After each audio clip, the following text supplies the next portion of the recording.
నమస్తే welcome to special focus. Pawan Kalyan ఆ పేరే ఒక ప్రపంచం, ఆ పేరే ఒక సరికొత్త చరిత్రకు నాంది గీతం. ఎక్కడ నెగ్గాలో కాదు, ఎక్కడ తగ్గాలో తెలిసినోడు గొప్పోడంటారు. పవన్ కళ్యాణ్ అలా గొప్ప చరిత్రకు శ్రీకారం చుట్టిన వన్ అండ్ ఓన్లీ లీడర్. ఒంటరి పోరాటం నుంచి అడుగడుగున తలబడి, పదునైన వ్యూహాలతో కలబడి, అధికార పీఠంపై టీవీగా నిలబడి 12 ఏళ్ల జనసేన జయకేతన ప్రస్థానానికి కర్త కర్మ క్రియ అంతా తానే అయ్యారు.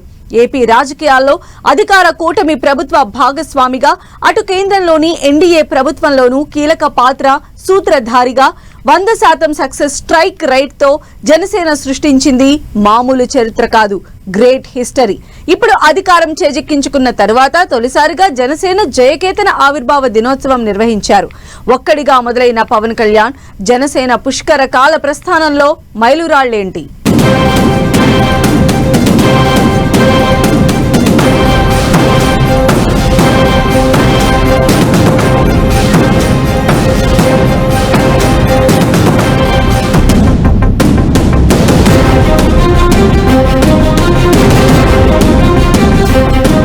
Power star AP deputy CM Pawan Kalyan ఒంటరి పోరాటంతో రాజకీయ ప్రస్థానం ప్రారంభించిన లీడర్.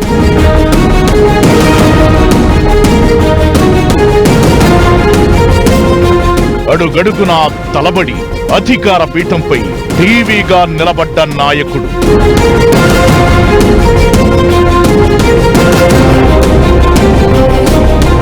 ఏపీ కేంద్ర రాజకీయాల్లో తిరుగులేని పవర్ స్టార్ పవన్.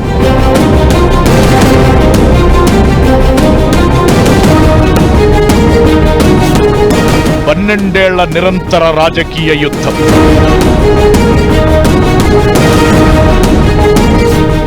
ఇప్పుడు జనసేన దిగ్విజయ కేతనం.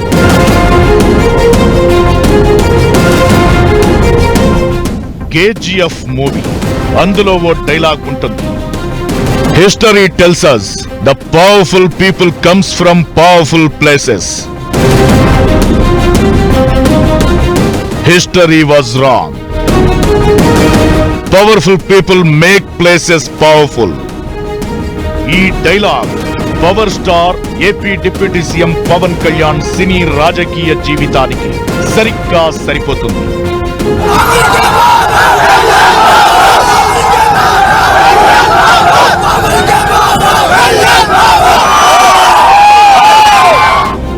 సినిమాల్లో హిట్లు ఫ్లాపులు సహజం, కానీ వాటికి పవన్ కళ్యాణ్ క్రేజ్ అతీతం.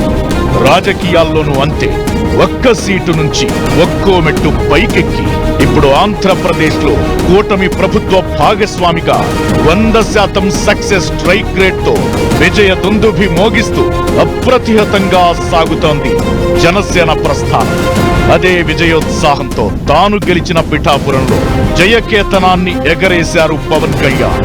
జనసేన జయ పతాక రెపరెపల వెనుక 12 ఏళ్ల యుద్ధమే ఉంది. ఆ విజయోత్సవ విశేష స్వాగత తోరణాల వెనుక ఊహించని మలుపులు, ఎన్నో ఆటుపోట్లు ఉన్నాయి. వాటన్నింటినీ అధిగమించి అధికార పీఠాన్ని అధిరోహించిన జనసేనది అలుపెరగని ప్రస్థానం. అసెంబ్లీ గేట్లు కూడా తాకలేవు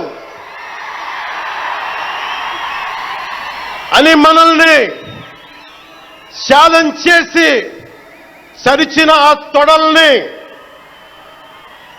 బద్దలు కొట్టాం. ఏం చేశాం? బద్దలు కొట్టాం.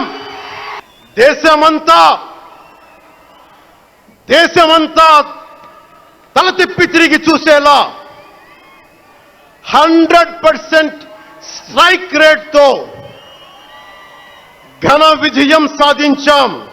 ఆంధ్రప్రదేశ్ అసెంబ్లీలో 21 మంది ఎమ్మెల్యేలతోటి, పార్లమెంటులో రెండు ఎంపీలతోటి అడుగు పెట్టాం.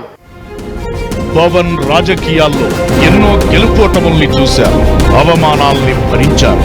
విమర్శల్ని సహనంతో ఎదుర్కొన్నారు. అలా ఒకటి కాదు, రెండు కాదు, ఏకంగా 12 ఏళ్లు నిరంతర నిత్య యుద్ధమే చేశారు. ఆ సమయంలో చీకటిని చీల్చుతూ గెలుపు అనే విజయం కోసం రాళ్లు ముళ్లను దాటుకుంటూ అలుపెరగని ప్రయాణం చేశారు. చివరకు అనుకున్న లక్ష్యం సాధించారు. అది ఊహించని రీతిలో, అందరూ ఆశ్చర్యపోయేలా. కొణిదెల పవన్ కళ్యాణ్ అనే నేను శాసనం ద్వారా నిర్మితమైన భారత రాజ్యాంగం పట్ల నిజమైన విశ్వాసం, విధేయత చూపుతానని దైవ సాక్షిగా ప్రమాణం చేస్తున్నాను.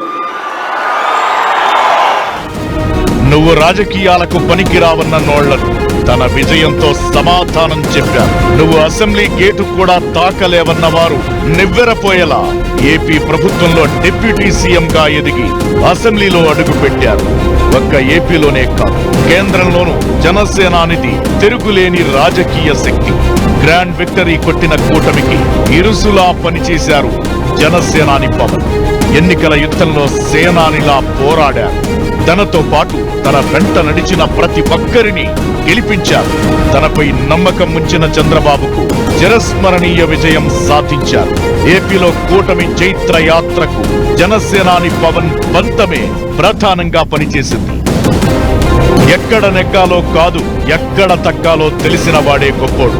పవన్ కళ్యాణ్ సినిమాలోని ఫేమస్ డైలాగ్. ఏపీలో గ్రాండ్ విక్టరీ తరువాత మెగాస్టార్ చిరంజీవి కూడా ఇదే డైలాగ్ కోట్ చేశారు.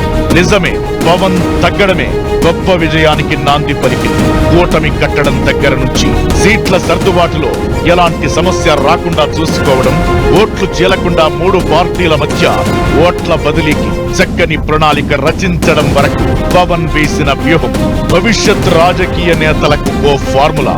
దానికి ఆయన దశాబ్దానికి పైగా రాజకీయ బోనమాలు నేర్చుకోవాల్సి వచ్చింది కూడా.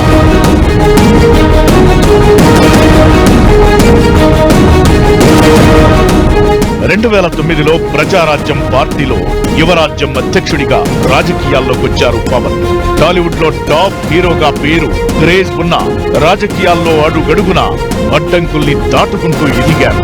తన అన్న చిరంజీవి ప్రజారాజ్యం పార్టీ కాంగ్రెస్ లో విలీనం చేసిన తాను మాత్రం పోరుబాట వీడలేదు.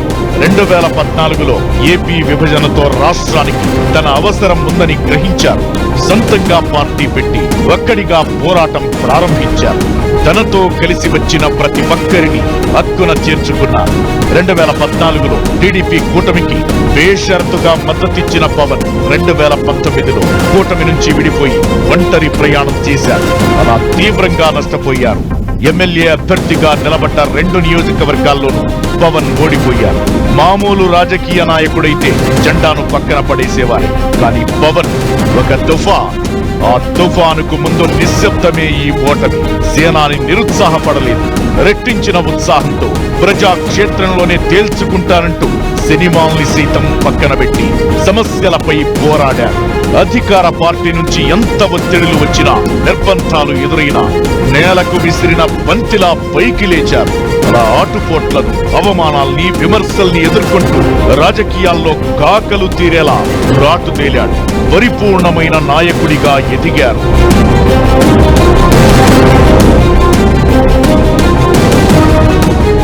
2019లో ఘోర పరాజయం పాలైన తన పార్టీ నుంచి గెలిచిన ఒకే ఒక్క ఎమ్మెల్యే పార్టీని వీడిన పవన్ చలించలేదు. 5 ఏళ్లుగా ప్రజాక్షేత్రాన్ని వీడలేదు. రాజధాని రైతు సమస్యలైన, విశాఖలో ఉక్కు కార్మికుల ఇబ్బందులైన గళమెత్తింది. ఉద్యమ బాట పట్టింది పవనే. కష్టాల్లో ఉన్న కౌలు రైతులను కాపాడడానికి సినిమాలు చేయగా వచ్చిన పారితోషికంతో సొంత నిధుల్ని ఇచ్చి ఆదుకున్న నాయకుడు. నీతి, నిజాయితీ, నిఖచ్చితనంతో రాజకీయాల్లో మార్పే లక్ష్యమని ప్రశ్నిస్తూ ముందుకు సాగారు. రోడ్ల దుస్థితిపై పెద్ద ఉద్యమమే చేశారు. ప్రభుత్వ నిర్లక్ష్యాన్ని నిలదీశారు. ఇలా ఒక్కటి కాదు, 2 కాదు, 12 ఏళ్ల జనసేన ప్రస్థానం మొత్తం ఉద్యమాల పరంపరే. కాపులను ఐక్యం చేశారు. కాపు రిజర్వేషన్ల రద్దు చేసిన అప్పటి జగన్ సర్కార్ను ఎండగట్టారు.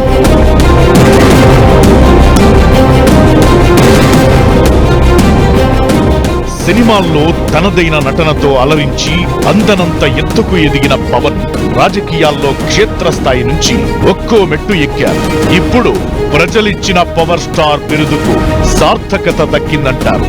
ఏపీ రాజకీయాల్లో 2024 ఏడాది ఆయనకు చిరస్మరణీయమైన విజయాలను కట్టబెట్టిన సంవత్సరం. కూటమి ప్రభుత్వ ఏర్పాటులో కీలక పాత్ర ఆయనది. అలా మ్యాన్ ఆఫ్ ది మ్యాచ్ గా, రియల్ గేమ్ చేంజర్ గా ఆయన పాలిటిక్స్ ను విశ్లేషకులు కూడా అభినందించకుండా ఉండలేరు.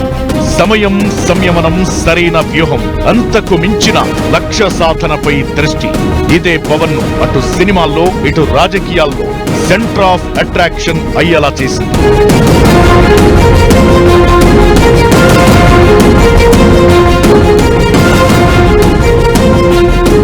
జనసేన స్థాపించిన దశాబ్ద కాలం తరువాత సంపూర్ణ విజయం సాధించిన పవన్ రాష్ట్ర రాజకీయాల్లో కొత్త అధ్యాయానికి నాంది పలికారు.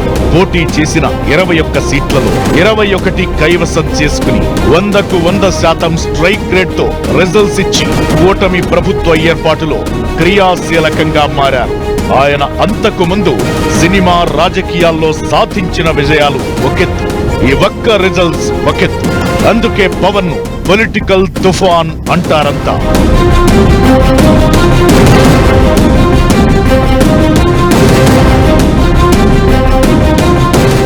పవన్ కాదు, ఇది తుఫాన్. ఏ రాజకీయ నాయకుడికైనా ఇంతకు మించిన ప్రశంస ఇంకేముంటుంది?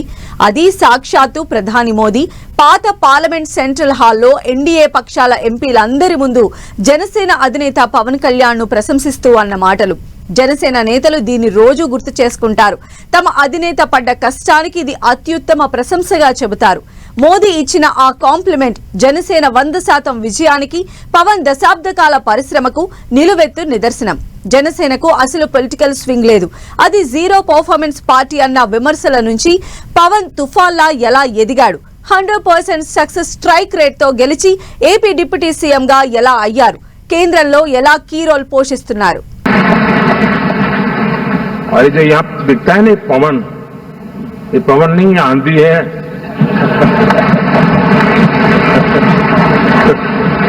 आंध्र ने इतना बड़ा हमारे प्रति जनमत दिया है. ఎక్కడున్నది పవన్ కాదు, ఇది తుఫాన్.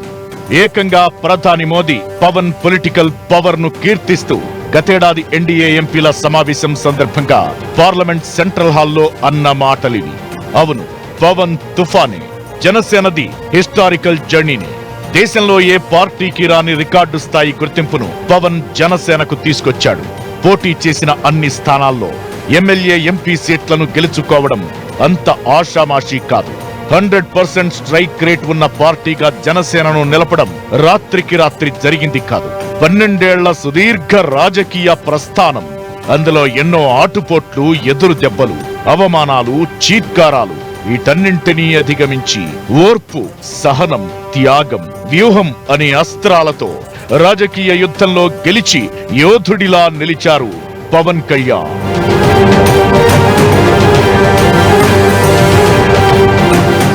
యువరాజ్యం అధ్యక్షుడిగా పవన్ పొలిటికల్ జర్నీ స్టార్ట్ చేసిన ఒడిదుడుకులతో దానికి బ్రేక్ పడింది. కానీ పవన్ ఆలోచనలకు కాదు, ఆయనలో ఆవేశం, ఆలోచన నివురుగప్పిన నిప్పులా ఉన్నాయి. 2014 మార్చి 14న హైదరాబాద్ నోవోటెల్ హోటల్ వేదికగా పవన్ గుండెల్లోని బడబాగ్ని లావాలా మారి అగ్నిపర్వతంలా బద్దలయ్యింది. జనసేన పార్టీ స్థాపనకు బీజం పడింది. ఇల్లేమో దూరం, ఇల్లేమో దూరం, అసలే చీకటి, గాఢాంధకారం, దారంతా గతుకులు, చేతిలో దీపం లేదు, కానీ గుండెల నిండా ధైర్యం ఉంది. ధైర్యం ఉంది, ధైర్యం ఉంది. 2014 తెలంగాణ కొత్త రాష్ట్రంగా ఆవిర్భవించిన ఏడాది. విభజన తరువాత ఏపీ, తెలంగాణలో ఆయన 2 పడవల ప్రయాణం మొదలు పెట్టారు. కానీ 2014 ఎన్నికల్లో ఏపీపై ఫోకస్ పెట్టి ఒక్క సీటు కూడా ఆశించకుండా చంద్రబాబు మోదీ కోసం పోటీ లేకుండానే మద్దతిచ్చిన పార్టీ జనసేన. 2014 ఎన్నికల్లో కూటమి ప్రభుత్వం ఏర్పాటైన పవన్ త్యాగం చేశారే కాని ఏమీ ఆశించలేదు, పట్టుబట్టలేదు. 5 ఏళ్ల తరువాత సైద్ధాంతిక విభేదాలతో ఒంటరి ప్రయాణం చేశారు, విఫలమయ్యారు. అలా జనసేన ప్రస్థానం మళ్లీ 0 నుంచి మొదలయ్యింది.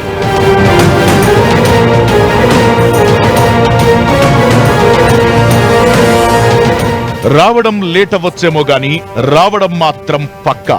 ఇది పవన్ సినిమాలో ఓ famous dialogue. Slow and steady wins the race అన్నట్లు వైఫల్యాలకు కారణాలను అన్వేషించారు, వ్యూహాలు మార్చారు. దాని ఫలితమే 2024లో ఆంధ్రప్రదేశ్ లో చరిత్ర సృష్టించిన జనసేన విజయ దుందుభి. కూటమి ప్రభుత్వంలో పవన్ కళ్యాణ్ డిప్యూటీ సీఎం అయ్యారు. పీఎం మోదీ అటు చిరంజీవి ఇటు పవన్ తో అదే వేదికపై ఫోటో దిగారు. ఆ క్షణాల్ని జన సైనికులు ఎప్పటికీ మరిచిపోలేరు.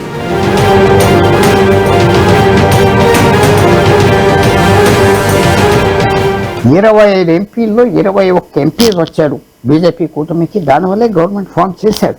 సో న్యాచురల్ గా ఆయన ఒక మంచి నిర్ణయం తీసుకున్నారు, తీసుకున్నట్టుగా చేశారని సెంట్రల్ గవర్నమెంట్కి ఆయనకి లేదా గుర్తింపు వచ్చి ఆయన చాలా ఇంపార్టెన్స్ ఇచ్చారు. తప్పకుండా దేశవ్యాప్తంగా చిన్న పార్టీలు పెడితే అవకాశం ఉన్నది. ఇది పవన్ కళ్యాణ్ కూడా ఒక ఎగ్జాంపుల్. పవన్ రాజకీయ నాయకుడా, పోరాట యోధుడా అంటే ఆయన సమస్యలపై నిత్యం పోరాటాలు చేసే రాజకీయ నాయకుడంటారు జన సైనికులు. అమరావతి రైతుల సమస్యలు, ఉద్దానం కిడ్నీ బాధితులు, కౌలు రైతన్నల ఆత్మహత్యలు, ఇలా ప్రజా సమస్యలు ఎదురైన ప్రతిసారి పవన్ రాజకీయ నాయకుడి నుంచి పోరాట యోధుడి పాత్రలోకి వెళతారు. ఆలయాల పరిరక్షణ, గోవుల పరిరక్షణ, హైందవ ధర్మోద్ధరణ విషయంలోనూ అంతే ఖచ్చితంగా ఉంటారు. హైందవ సేనాని అనేలా వ్యవహరించారు. అధికారంలో ఉన్నా లేకున్నా ప్రజల పక్షాన నిలవడమే తనకు తెలిసిన రాజకీయమంటారు పవన్.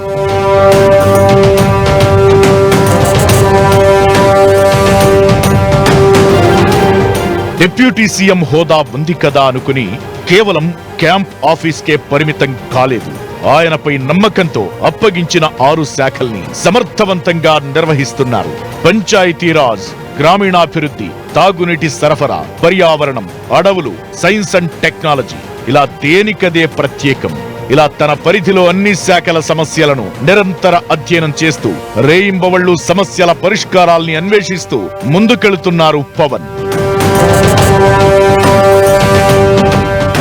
ఇన్నాళ్లు నిర్వహించిన జనసేన ఆవిర్భావ దినోత్సవ సభలు ఒకెత్తు, ఈ పిఠాపురం జయకేతన సభ మరో ఎత్తు. 12 ఏళ్ల తరువాత అధికారంలోకొచ్చిన తొలిసారి పవన్ స్థాపించిన జనసేన పిఠాపురంలో జయకేతన సభను నిర్వహించింది. విజయ గర్వంతో, రెట్టించిన ఉత్సాహంతో ఎవడ్రా మనల్నాపేదనేలా జన సైనికులు, పార్టీ శ్రేణులు, అధినేత అంతరంగం మార్గనిర్దేశకత్వం కోసం ఈ సభకు తరలివచ్చారు. ఈ జయకేతన సభతో తాము ఇన్నాళ్లుగా పడ్డ కష్టాన్ని మరిచిపోయారు.